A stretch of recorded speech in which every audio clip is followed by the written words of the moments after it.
Hi, welcome back. As always, starting off giving glory and honor to God for restoring my voice in more ways than one. Let's jump right into this video. I used to think that my mom was toxic until I learned the correct word, emotionally immature.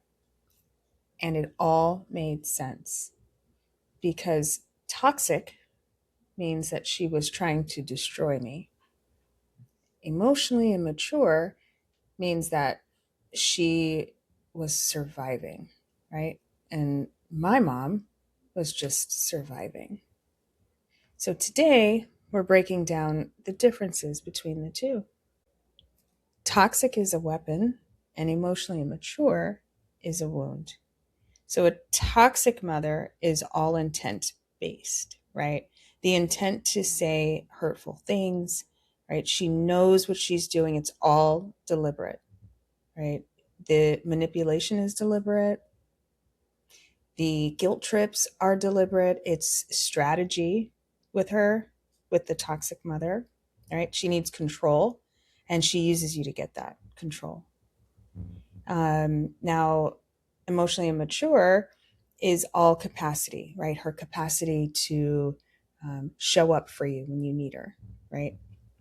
Her capacity to allow you to share your emotions when you need it, right? She's not scheming against you, right? She literally doesn't have the tools to be there for you, right? Maybe she grew up, in survival mode herself. She never really learned how to regulate her emotions. She never really learned how to communicate, right? These are all scenarios of your mom being emotionally immature. She never really knew how to show up for herself emotionally, let alone you. Okay, think of it this way: all toxic parents are emotionally immature, but not all emotionally immature parents are toxic in the classic abusive sense. Okay, here it is. So, toxic is weaponizing your emotions, it's active harm, right? But emotionally mature is she's passively neglectful. She does not how to show up and she neglects your feelings.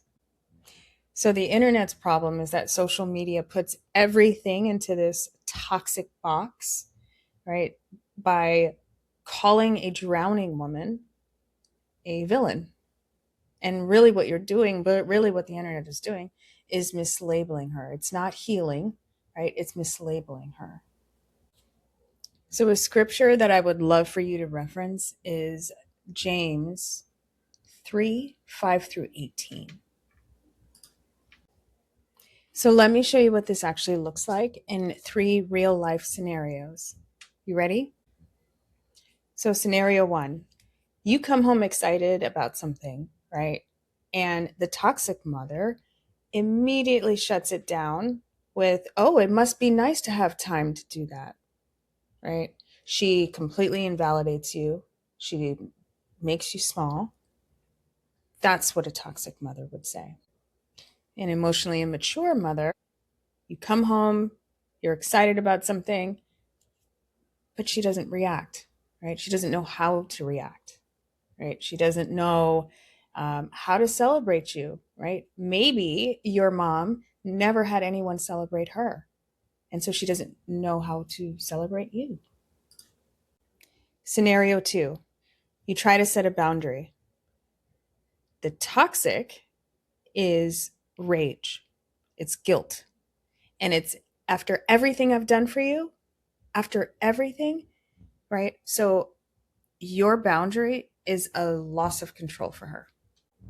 So in emotionally immature, she gets confused. She immediately shuts down, right? She doesn't understand that your boundaries, because you two probably never had any, right? And now you're trying to establish these boundaries, right? So she's not punishing you with the pouting or the emotions. She's just overwhelmed, right? Because now you're setting boundaries.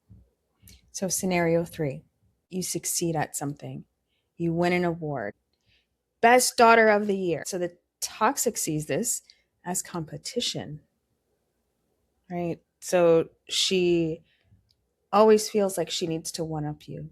She needs to minimize you, right? It's all about her and her sacrifices to you. Yeah, your success threatens her.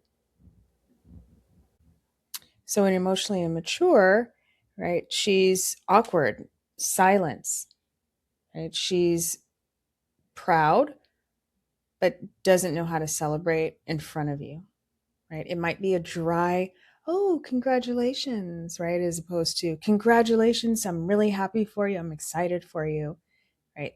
These are the differences. Okay, so now you're sitting here thinking, okay, Marissa, I know which one mine is. Now what do I do? So what do you do now? If she's toxic, right, you are allowed to grieve what you deserved and didn't get, right? So boundaries aren't just about betrayal, they're actually biblical, right? Leave to cleave is not just about marriage, and it's not just for men, right? It's for women too.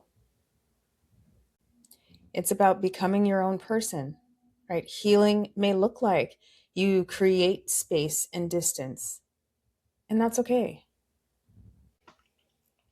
If she's emotionally immature, grief still lives here because unintentional harm is still harm, but there's room for compassion and boundaries. She may never have the words. She may not. She may never have the words, but that doesn't mean that you can't find yours. Healing might mean that the relationship you have to create a new language for. And that, I think that's wonderful, right? Because at least there's compassion, and it's a it's a new start. If your mom is emotionally immature, there's hope. So my advice is to start practicing this healing journey. Put it in motion.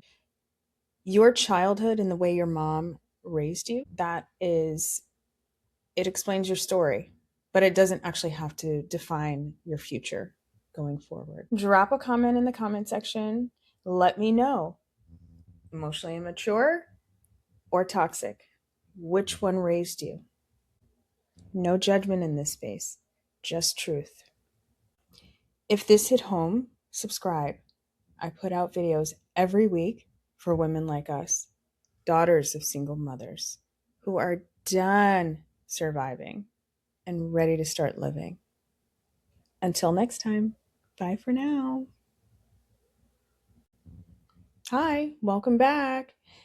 As always, starting off the video, giving glory and honor to God for restoring my voice in more ways than one. Let's jump right into this video. Hi, welcome back. As always, starting off, giving glory and honor to God for restoring my voice in more ways than one. Let's jump right into this video.